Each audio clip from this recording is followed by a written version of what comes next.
Assalamualaikum warahmatullahi wabarakatuh. Halo sahabat Hermina, kembali lagi di podcast Rumah Sakit Hermina Bogor dengan saya hari ini Dr. Ananda Wulandari. Jadi untuk kesempatan hari ini kita akan berbincang sehat dengan tema polusi udara dengan kaitannya dengan ISPA pada anak. Hari ini saya tentunya tidak sendiri. Di sini di samping saya sudah ada Dr. Laksmi SPA.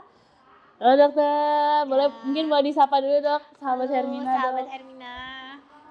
Tingginya tingkat polusi udara di Jakarta dan sekitarnya memang turut meningkatkan resiko dari kejadian dari ISPA sendiri ya sahabat Hermina, dan salah satunya adalah ISPA pada anak. Jadi hari ini kita akan ngobrol sama Dr. Laksmi nih terkait cara mencegah dan penanganan untuk ISPA sendiri.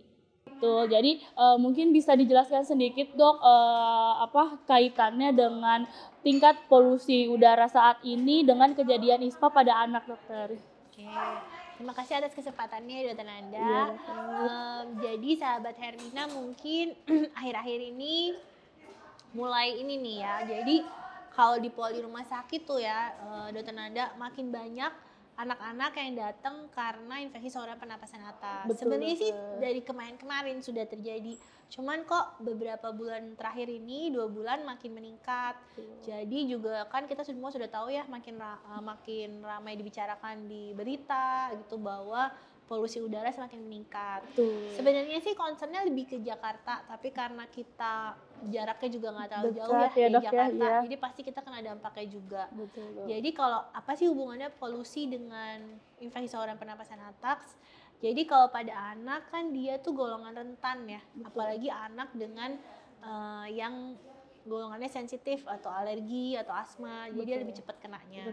Itu biasanya dari polusi sendiri ada partikel-partikel kecil yang ukurannya itu mikro yang bisa dihirup oleh anak dalam batas tertentu amannya, harusnya gitu.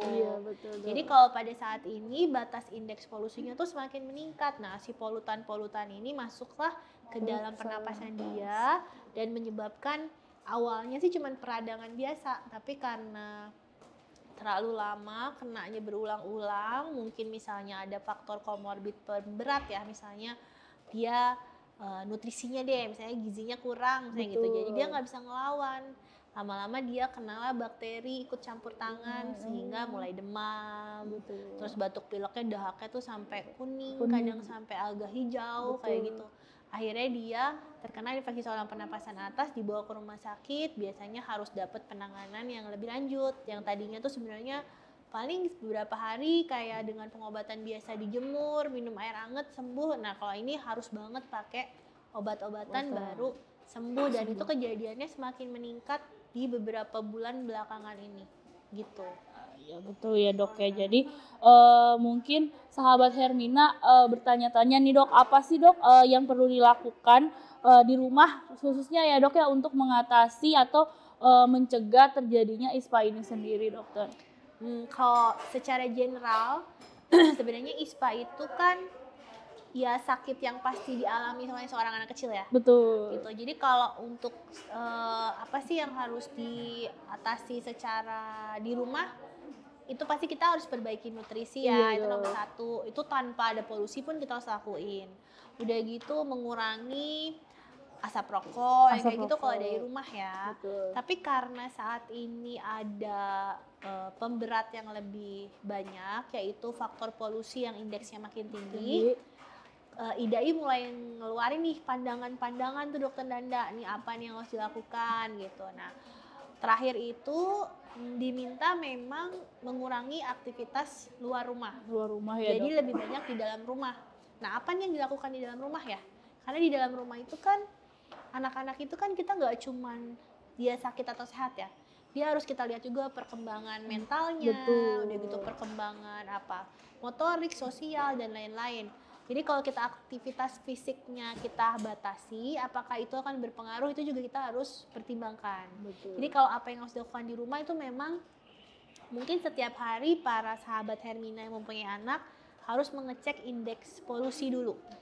Indeks polusinya harus dilihat dulu. Kalau misalnya nggak aman ya, amannya kan di bawah 50 ya. Kalau 50 sampai 100 itu dia tidak akan menimbulkan gejala pada orang yang tidak sensitif. Tapi anak-anak kan termasuk yang sensitif. Ya, Jadi dia akan membuat gejala yang apalagi kalau diberikannya tuh berulang-ulang kayak gitu. Jadi kalau udah indeks polusi dicek di atas 100 misalnya, coba kurangi aktivitas luar rumah. Terus yang bisa dilakukan juga adalah air purifier.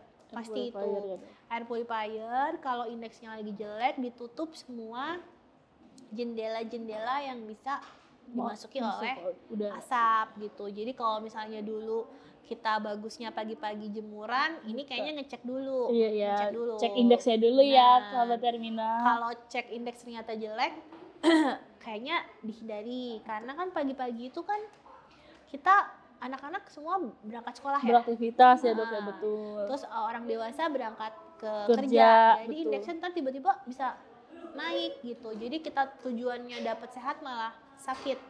Itu untuk di dalam rumah. Nutrisi pasti sahabat Hermina udah pinter banget ya. Iya dong. Terus air purifier dan juga hindari pemakaian penyegar ruangan yang memakai bahan kimia. Karena ada beberapa anak dia nggak kuat, udah dapat polusi, dapetnya kayak gitu, jadi dia nggak bisa. Apalagi partikelnya lebih kecil lagi ya dok ya, kalau misalnya pakai yang pewangi-pewangi yang di diffuser ya dok ya namanya ya.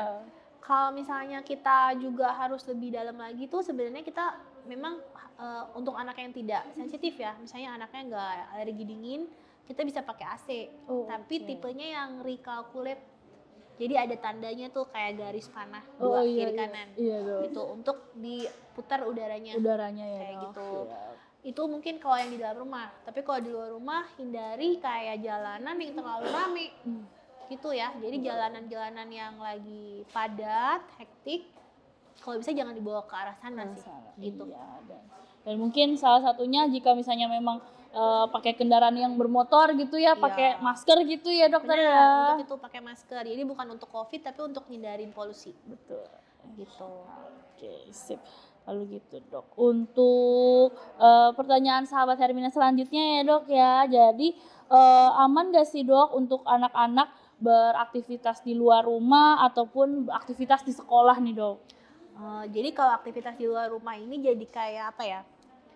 Kita harus pinter-pinter aja. Pertama sih kita pasti ngeliat indeks ya. Kalau indeks polusi yang berbahaya itu kan di atas 100. Jadi kalau di atas 100 itu sudah masuk lumayan tidak sehat untuk yang beralergi ya, anak-anak ya. Anak sehat pun dia juga kurang bagus gitu. Jadi kalau segitu coba kurangi aktivitas luar rumah 100 sampai 150. Tapi kalau dia sudah di atas 200 itu biasanya kita memutuskan atau mungkin organisasi-organisasi itu memutuskan untuk apakah ada tindakan seperti peliburan kayak gitu ya. Karena untuk menghindari paparan lebih lanjut, makanya sekarang kan banyak uji emisi gitu, work from home yang kayak gitu untuk ngurangin gitu. Jadi kalau misalnya apakah anak-anak aman untuk aktivitas luar rumah, aman kalau indeks polusinya di bawah 100 mungkin. Dan itu pun secara per anaknya tuh individualnya beda-beda. Ada anak yang 100 dia kuat, tapi ada yang dia 80 aja udah mulai meler-meler, batuk-batuk kayak gitu. Ya, jadi balik lagi tetap harus cek indeks polusi di luar ya Bunda ya. Betul. Sebelum memang mau beraktivitas keluar rumah, apalagi dengan anak-anak ya dok ya. Seperti itu. Oke, untuk pertanyaan selanjutnya nih dok dari sahabat Hermina, seberapa berbahayanya sih dok polusi udara pada anak-anak?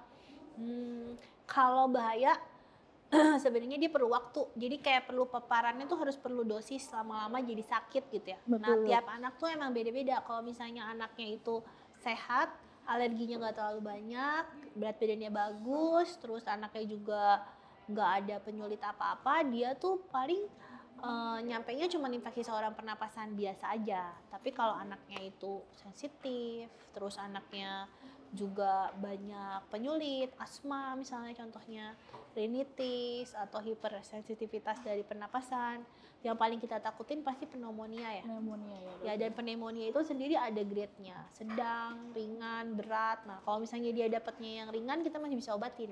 Kalau yang berat itu biasanya kita harus perawatannya lebih intensif, kadang harus di intensive care-nya rumah sakit. Nah, itu yang paling ditakutin di jangka panjangnya. Oke, sip. Ya, berarti untuk komplikasinya juga masuk ya, Dok ya. Jadi komplikasi terparah pada pasien-pasien anak terutama ya, Dok ya, dengan ISPA tuh apa aja sih, Dok? Kalau komplikasi terparah itu pasti yang paling deket pneumonia ya. Iya. Pneumonia kalau nggak diatasin pasti kematian ya. Iya. Yang paling gitu kan. Tapi pneumonia juga yang tidak diatasi dengan baik, misalnya kecacatan jadinya. Contohnya apa? Terlalu lama tidak mendapatkan oksigen yang suplainya cukup. Iya. Jadi dia kayak lebih ada gejala sisa. Dan juga pada anak-anak yang di daerah bahaya polusi itu ada tingkat stresnya juga meningkat gitu. Jadi kayak misalnya dia nggak bisa kalau dia ke sekolah dia nggak bisa konsentrasinya tuh 100%. Jadi dia stres misalnya jadinya karena dia harus memikirkan pelajaran, dia kepalanya Batuk-batuk pusing, juga ya, Dok ya. batuk-batuk juga, jadi tingkat stresnya meningkat. Malam hari tidurnya juga kurang. Jadi kayak lumayan secara menyeluruh polusi itu pelan-pelan tapi pasti mempengaruhi kehidupannya si anak ini. Baik, dokter, sip. Terus untuk ini selanjutnya ya, Dok ya, pertanyaan dari sahabat Hermina selanjutnya, Dok. Jadi ini ada pertanyaan nih, kenapa sih, Dok, pada anak-anak itu tuh lebih rentan kena ISPA daripada yang orang dewasa gitu, Dok? Kalau rentan pada anak pasti karena imunnya ya. Jadi imunnya tuh tidak sekuat orang dewasa, jadi dia tuh kan makanya pada anak-anak ada imunisasi ya, karena dia itu kayak kita harus training si imunnya itu untuk dilatih melawan si kuman-kumannya ini gitu. Jadi dengan latihan itu dia akan meningkatkan kepercayaan dirinya si imun ini dia untuk ngelawan gitu. Nah, pada anak-anak yang enggak diimunisasi itu bakal lagi jadi lebih parah. Dan semakin banyak anak yang tidak diimunisasi, semakin besar tingkat kesakitannya mempengaruhi anak-anak sehat yang sudah diimunisasi gitu. Jadi pada anak itu ISPA-nya akan lebih cepat, secara general aja dia lebih gampang kena. Apalagi kalau dia itu tadi misalnya alergian, terus ibu bapaknya juga ada alergi, ada yang ngerokok di rumahnya, udah dia kena aja tuh lebih cepet aja jadinya. Bisa tiap bulan kena bapil kayak gitu. Berarti balik lagi ya, Dok ya, selain polusi udara di lingkungan sekitar, salah satunya juga rokok ya, Dok. Betul. Ya. Untuk sahabat-sahabat Hermina yang di rumah mungkin itu satu yang harus gak boleh dilupain karena itu sepele tapi tetap kadang dilupakan ya, Dok ya. Sama membakar sampah ya. Oh, membakar sampah. Iya. Oh, membakar sampah juga. Iya, membakar sampah juga cara nggak langsung menambah. Jadi kita tambah banyak aja polusinya. Iya, gitu. Dok ya. Bisa menambah indeks polusi juga ya, Dok ya. Baik, Dok. Lalu ada pertanyaan selanjutnya, Dok. Yang paling terakhir, Dok.